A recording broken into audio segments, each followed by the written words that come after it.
Blessings in the name of the Lord Jesus. Welcome to Paraclet TV, making disciples through the power of the Holy Spirit.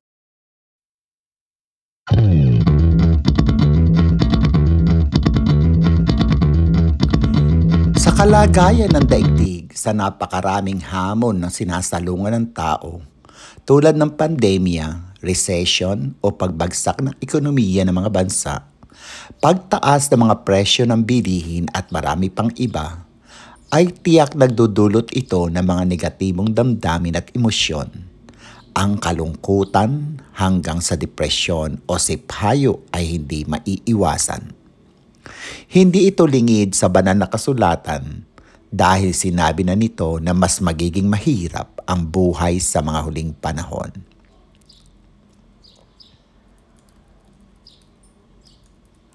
Ang mga mananampalataya ng Panginoong Hesus ay hindi man libre sa mga ito.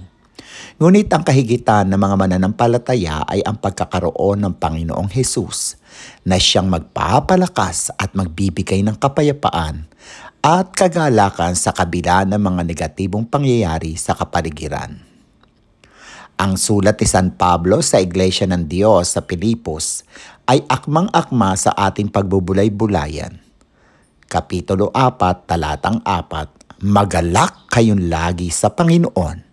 Inuulit ko, magalak kayo. Ating alamin ang kahulugan ng kagalakan sa Panginoon. Una, ang magalak sa Panginoon ay hindi nangangahulugan na hindi ka na makakaranas ng kalungkutan. Ang Biblia ay totoo at balanse. Makikita ito sa 2 talata sa Biblia na maigsi. Sa unang Tesalonica 5:16, magalak lagi. Samantalang sa Juan 11:35, Jesus wept. Di pat magkakontra yan, magalak at tumangis. Nakaharap na ni Jesus ang mga apostoles sa Last Supper upang maihanda sa magaganap na hinaharap sa paghihirap niya ay kanyang winika sa John 15:11.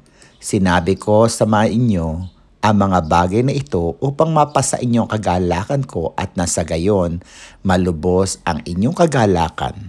Kagalakan sa gitna ng kahirapang darating. Sa tao, imposible ito, pero sa Diyos ito ay posible. Amen? Si Pablo na sumulat ng ating tekstong ito ay consistently ay nanananganan sa katotohanan ito. Kaya nga sa Romans 12:15, makigalak kayo sa mga nagagalak at makitangis sa mga tumatangis. Tayo mga mananampalataya ay makakaranas ng pag-iyak o kalungkutan sa kasalanan. At doon sa ating paghingi ng kapatawaran ay makakaranas kapalit ay kagalakan.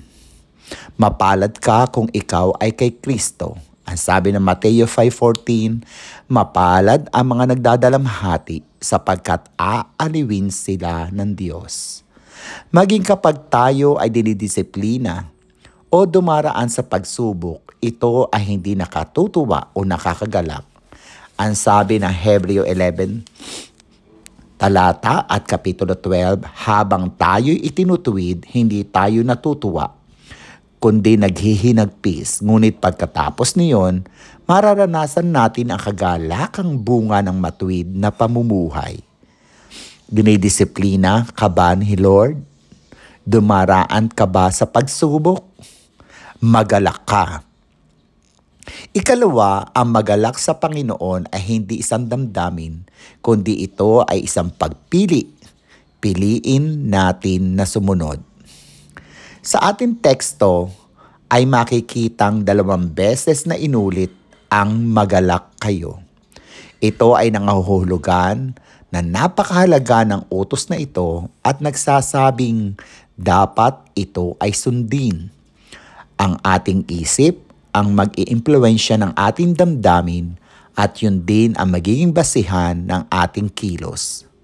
Humingi tayo ng tulong sa banal na spirito upang piliin natin na sumunod. Maganak lagi sa Panginoon. Ang katotohanan ito ay pinapakita ng buhay ni San Pablo. Si San Pablo ay naakusahan ng 2 beses na nagtuturo ng mali patungkol sa mga Hudyo, sa utos ni Moises at sa templo.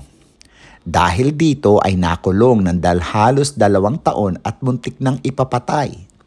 Palalayain na sana, ngunit dahil sa masamang politika at para mabigyan lugod ang tao, si Governor Felix maging ang kapalit na si Governor Festo ay di siya agad pinalaya.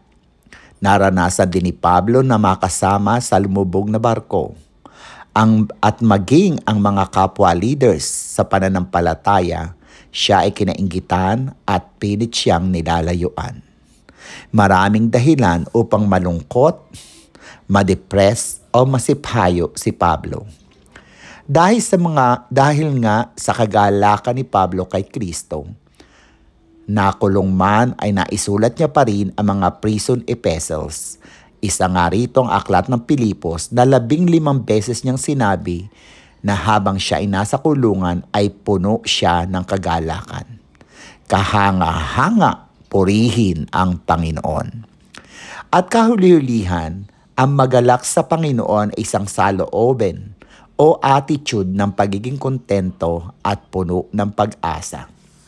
Sa sulat din ni Pablo, Kapitulo 4 ng Pilipos 11-12, hindi ko sinasabi ito dahil sa kayo'y pinaghahanapan ko ng tulong.